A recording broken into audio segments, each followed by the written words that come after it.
Of course, no episode of My Little Pony is truly perfect, that title is obviously hyperbolic, but Rarity Takes Manhattan is without a doubt the closest thing to it. Despite it being just a regular episode, it contains all the various aspects and elements which make up the gold standard MLP episode. From the expansive world building, which adds an entire new city into Equestria, one which stays relevant towards the end of the series, to the super catchy, formally named Generosity song, which will get stuck in your head despite its fairly straightforward lyrics. All wrapped up nicely on the morals of the magic of friendship, woven intricately into the 4th season's overarching narrative of magical friendship items, while still making room for meta commentary and generally allowing itself to be made fun of. Oh, why look! There's our friend Rarity going down in flames! Isn't friendship magic? Yes, Rarity Takes Manhattan is all that and more. As I mentioned, it is nothing but close to the perfect episode of MLP. So today let's take a look back and investigate just what makes this such a special episode of My Little Pony, Friendship is Magic. I'm gonna come. Do not come. They didn't come. The episode, like many of the adventurous ones, starts with the ponies at the train station. With it being centered around Rarity, they get the whole female manipulation on Spike thing out of the way quickly, although that doesn't mean he's not constantly the butt of the joke for the remainder of the episode. You might also notice that the main 6 act somewhat one-note this episode, kind of acting as cutouts of their characters. Like I said, it isn't the perfect episode, but it isn't too noticeable. As they're heading to Manhattan, Rarity lets them know that she secured them tickets to a famous play, which is apparently so good that even Rainbow Dash is excited to see it. As we continue through the episode, this is brought up again in a 4th wall breaking moment, which leads into our musical number for the episode. Ponies just bursting into song in random places at the drop of a hat? Who does that? Oh, Manhattan. Like I mentioned before, the song is incredibly catchy. It also shows some side characters who play important roles later, as well as a grumpy cat pony. I especially enjoy the moment where it transitions to a more playful, jazzy sound as some of the other ponies join in on the singing. Although for some reason this scene with the wheel always annoyed me, because why isn't the entire thing illuminated by magic? Like, why are there just these holes on the left side? It's really just a pet peeve and doesn't affect the song, but I had to point it out. So Rarity has to run across town as she's running late for her fashion event. The entire reason she specifically came to Manhattan in the first place, as she's assisted by some of the ponies who she showed generosity to, such as the taxi driver and the bellhop. Here we meet our main antagonist, Suri Polamare, an old acquaintance of Rarity's. Because I moved here to make it in the big city.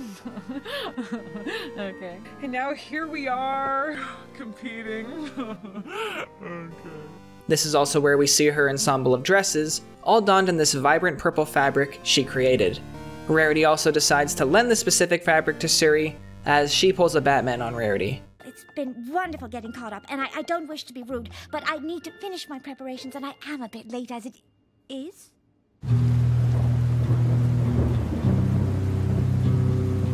Immediately after, we see that Suri and her assistant, Coco Pomel, clearly a reference to Elsa Schiaparelli, have completely used Rarity's fabric to create an entire new line.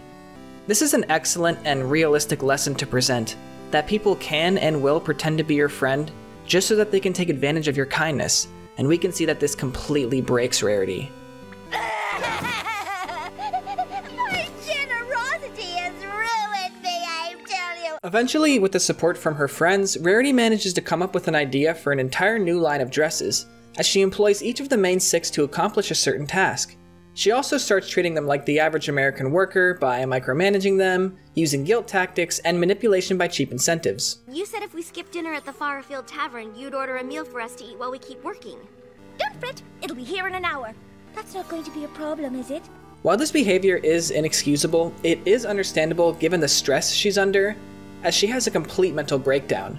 They also end up missing the special play they're planning on going to, due to working through it. Yet just in time, they manage to finish the ensemble, as Rarity is able to present at the fashion show. The dresses appear to be a success, with the audience loving them. However, Rarity notices that none of her friends are there to witness her success, made all the more painful as this work was literally done by them. Upon returning from the dramatic cut to black, we get a pretty good rule of thirds joke from the bellhop. Oh, here you are. But miss, I didn't do anything! As Rarity has her singing in the rain moment with a quick reprise of the Generosity song. Oh, you playing Minecraft. I like it, cut G.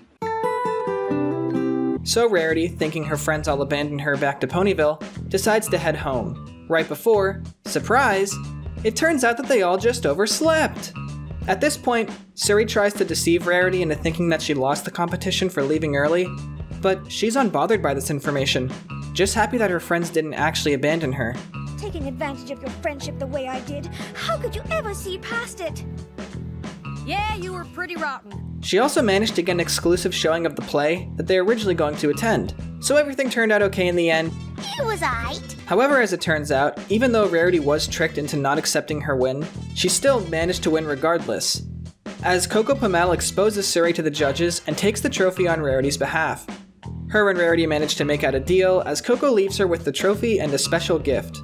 Rarity ends the episode by writing in the friendship journal, concluding that while some may take advantage of your generosity, to never abandon your generous spirit, and that nothing is worse than taking advantage of your generous friends, which is such a sweet and simple yet highly effective message.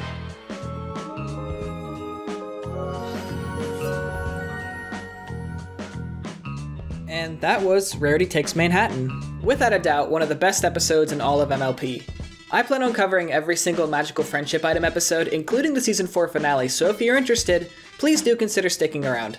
But let me know what you think of this episode, and as always, thank you for watching, and take care.